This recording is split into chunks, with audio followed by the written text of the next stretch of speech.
La suite de ce festival est maintenant, c'est donc une remise de prix, une remise du prix de l'essai est maintenant par France Culture et Arte. Et pour cette remise, je vous demande d'accueillir Sandrine Trainer. Ah, on me signale qu'il y a un changement de plateau. Il va falloir déplacer les fauteuils. Ça va être donc la remise du prix de l'essai et maintenant. Le prix de l'essai récompense un essai qui a été publié dans l'année et qui traite d'un enjeu contemporain et qui a été publié par un chercheur ou un penseur.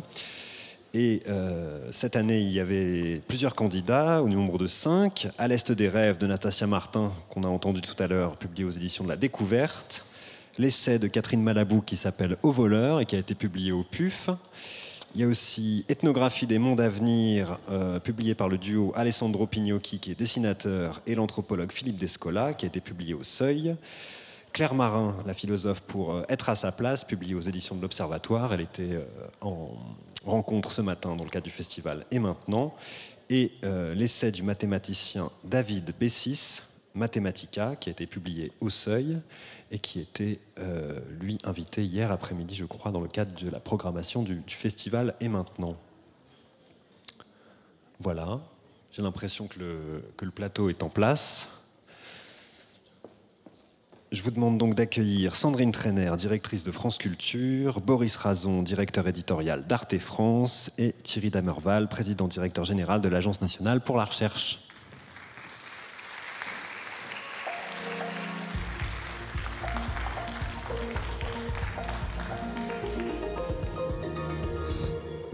Merci beaucoup Romain de Bec-de-Lièvre, qui est notre précieux fil rouge durant cet après-midi, voilà, d'une densité peu commune, passionnante, et on aura l'occasion d'y revenir, puisque à 19h, avec Boris, nous aurons pas le plaisir, mais l'honneur de clore cette journée. Alors, il est 17h48, comme on dit à la radio. Il est 17h48, et pendant que Cyril Dion finit de répondre aux questions de Françoise Saltiel sur la nouvelle chaîne Twitch de France Culture, nous avons un quart d'heure pour célébrer des auteurs.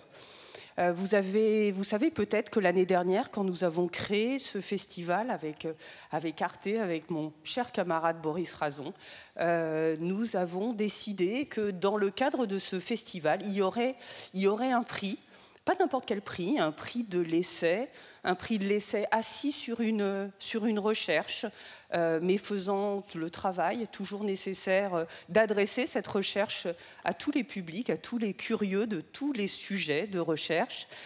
Et ce prix, pour nous, c'est essentiel parce que pour toutes celles et ceux qui ont passé la journée avec nous, qui peut-être étaient là hier, vous avez peut-être vu qu'au fond, ce festival, c'est un festival de livres. Au fond, chacune des séquences, ou presque, qui nous ont réunis ici ou au cours des ateliers qui se sont déroulés dans l'Agora, de la Maison de la Radio et de la Musique, et bien en fait, il y avait toujours un livre derrière.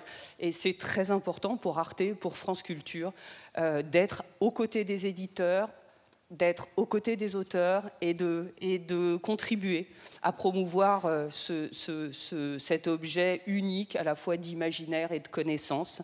Alors, je voudrais remercier le pré-jury qui nous a amenés à la présélection que Romain vient de vous présenter. Je voudrais remercier très sincèrement parce que ce sont beaucoup des femmes, et ils ont passé leur été à lire des livres qu'ensuite les jurys de France Culture et Arte et de l'ANR, nous allons en parler dans un instant, ont lu et qui ont amené à la sélection du lauréat aujourd'hui. Je voudrais remercier Maxime Catroux, Amélie Petit, Chloé Patet, Stéphanie Chevrier, Sophie Curiacolis et Henri Trubert. Ils représentent chacun, on peut les citer quand même, c'est très important. Les maisons... tu veux le faire avec moi, Flammarion? Alors... Bon, je le prends au dépourvu. On se le refait à la fin. Ouais, on se le refait à la fin. Donc, c'est ce pré-jury d'éditeurs extrêmement précieux, des petites maisons, des grandes maisons d'édition. Et tout ça nous a amené donc à cette présélection. Et ce travail, il a été fait avec l'Agence nationale pour la recherche, dont voici le président, Thierry Damerval, qui nous accompagne sur toutes ces journées et notamment sur le prix. Il va nous expliquer pourquoi ce précieux apport. Merci beaucoup Sandrine. Alors c'est vrai que le livre est présent tout au long de ce festival, mais je dirais aussi qu'à travers les grandes questions qui sont posées, les grandes transitions, les grandes transformations que connaît notre monde, qui sont évoquées pendant ces 2 jours, apparaît aussi le besoin d'état des lieux partagés, objectifs, le besoin de connaissances nouvelles, le besoin de recherche. Et donc, nous, l'Agence nationale de la recherche, notre rôle, c'est de soutenir toutes les recherches, en laissant une très grande liberté aux chercheurs, soutenir toutes les recherches, mais aussi en renforçant les recherches en sciences humaines et sociales, qui sont absolument essentielles, à nouveau, pour comprendre, pour appréhender le monde qui nous entoure et son évolution. Autre grande évolution nous concernant, c'est de développer les recherches participatives, c'est-à-dire associer les citoyens non seulement à la réalisation des recherches, mais en amont à leur conception, à la conception des projets de recherche. Ça, c'est tout un programme qu'on a lancé depuis un peu plus d'1 an, Science avec et pour la société. Donc, pour résumer, les 3 grands axes de nos actions, c'est d'abord être à l'écoute des chercheurs, mais aussi, je l'ai dit beaucoup plus largement, des citoyens. C'est agir, et pour nous agir, c'est soutenir de la recherche, faire en sorte que les projets de recherche aboutissent dans tous les domaines. Et puis enfin, c'est partager.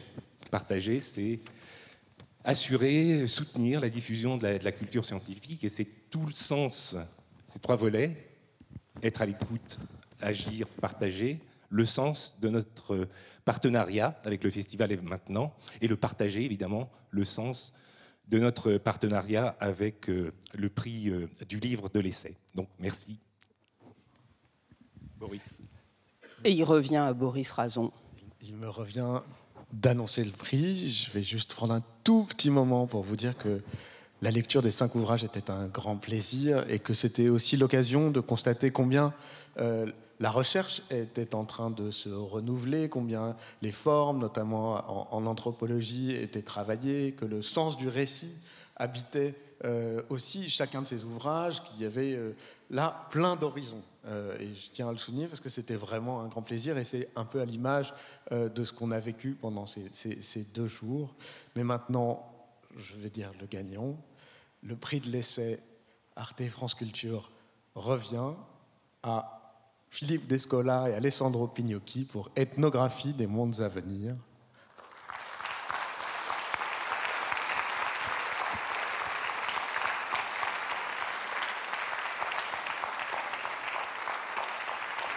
Alessandro Pignocchi. Juste un mot pour dire combien le jury a été emballé par l'ouvrage, emballé par évidemment le renversement de perspectives qu'il propose, par aussi le travail profond sur la forme, c'est-à-dire l'association de l'entretien et de la bande dessinée. Et ça nous a... on trouvait qu'il y avait un travail à la fois pour rendre le texte très accessible, que la bande dessinée venait apporter un décalage, de l'intelligence, de l'humour, de l'ironie. C'était voilà, une lecture formidable que je recommande à tout le monde. Philippe Descola n'a pas pu venir et il a souhaité nous dire un mot. On va l'écouter et puis je vous donne la parole juste après. Je suis très heureux, bien sûr, que France Culture et Arte aient choisi de nous honorer par ce prix, parce que le festival qu'organise France Culture et Arte porte précisément sur au fond l'ambition de ce livre, Ethnographie des mondes à venir, qui s'efforce de proposer des voies alternatives à celles dans lesquelles nous sommes. Quand je dis nous, c'est l'Occident moderne est engagé depuis déjà pas mal de siècles au fond, et dont le résultat est une impasse avec le nouveau régime climatique, c'est-à-dire au fond la destruction des conditions de vie sur la planète, en particulier l'érosion de la biodiversité, et des formes d'exploitation aussi, non seulement des humains, mais aussi des non-humains, qui sont de plus en plus insupportables et qui aboutissent à un moment où où la vie sur Terre va devenir extrêmement difficile. Et donc les formes politiques et économiques qui ont été celles qui ont été les nôtres en Europe et plus largement dans le monde occidental depuis des décennies, voire des siècles, voire en tout cas depuis le début du 19e siècle, sont devenues maintenant intenables. Et ce livre vise à suggérer d'autres pistes pour en changer et pour un futur qui soit plus désirable pour tous.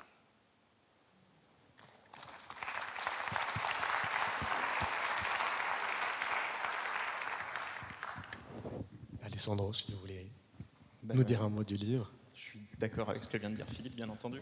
Mais au début de son message, on avait l'impression qu'il s'agissait juste de faire des propositions pour éviter la catastrophe, pour maintenir une situation et éviter quelque chose de pire.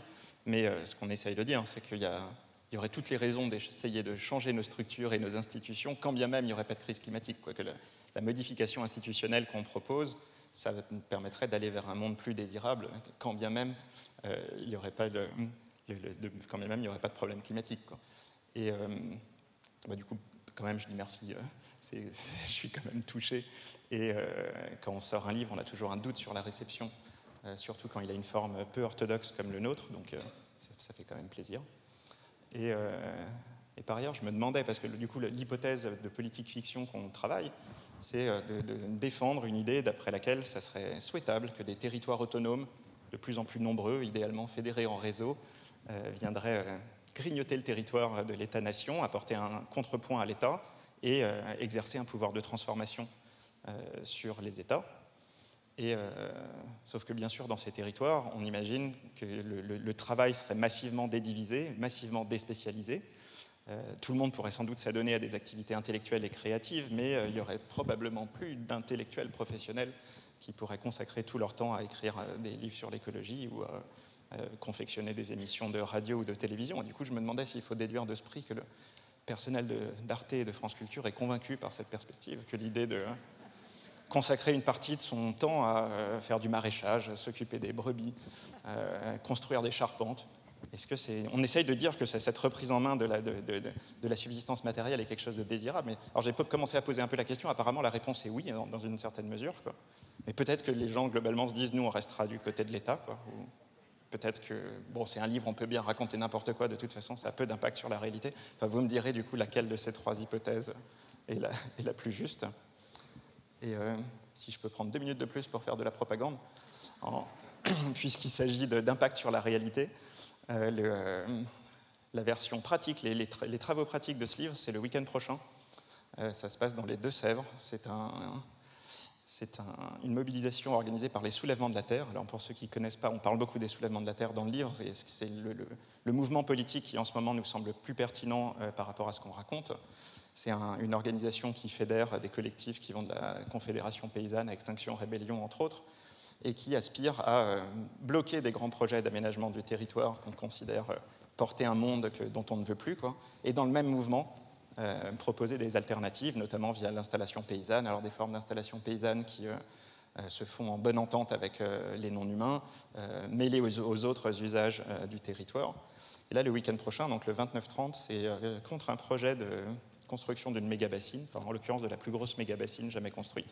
Je ne sais pas si tout le monde est au courant de ce que c'est qu'une méga-bassine, mais c'est le grand projet agricole de l'État et de la FNSEA de lutter contre la sécheresse en construisant des bassines qui font plusieurs hectares en plastique à ciel ouvert et qui sont vraiment la radicalisation du projet moderne dont on explique qu'il va falloir en dévier.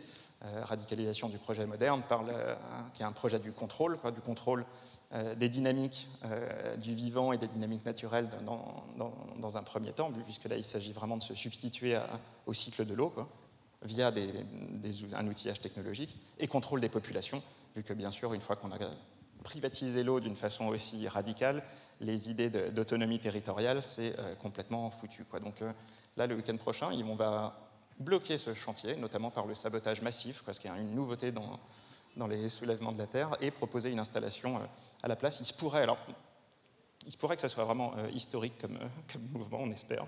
Donc voilà, je vous invite tous à venir faire les TP la semaine prochaine, le week-end prochain. Merci donc pour ça aussi, j'espère que ça va attirer des gens au soulèvement de la Terre.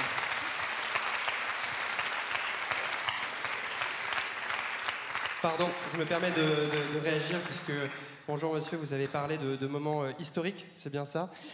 Ici aussi, il y a eu un petit moment historique puisque on a lancé la première chaîne Twitch sur France Culture avec ici Sandrine. Oui, c'est un moment à notre petite histoire. Et il y a eu un défi. C'était pas prévu. Hein. Ah non, bah non, c'est ce qu'on appelle un happening. Que ce soit clair. Que ce soit clair, c'est pas prévu. Mais après tout, je crois que le maître mot de ce festival, c'est l'incertitude. Et donc, c'était bien normal qu'il y ait quelques éléments et moments imprévisibles ici sur la scène du 104. Est-ce que vous allez bien le 104 ? Non, non, non. Est-ce que vous allez bien le 104 ? Donc là, vous avez à peu près 1000 personnes qui vous regardent sur la chaîne Twitch de France Culture. Depuis hier, je leur avais promis de venir en surprise. Donc, est-ce que vous pouvez les applaudir ?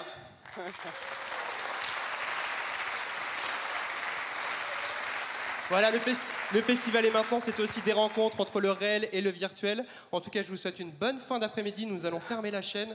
Sandrine, peut-être fermer tout court suite à ce happening. En tout cas, merci beaucoup, merci à vous et à très bientôt. Ciao. Merci. Ah, je rends ton micro, Boris.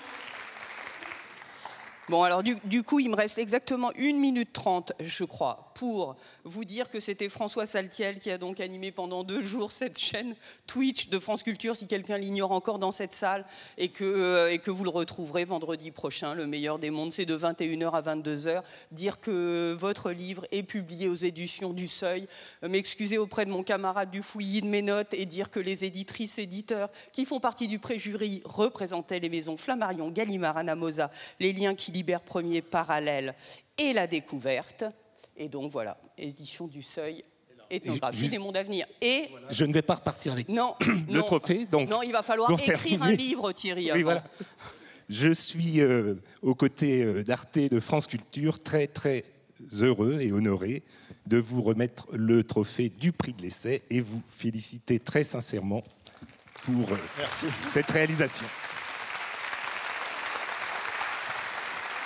Il est 18h.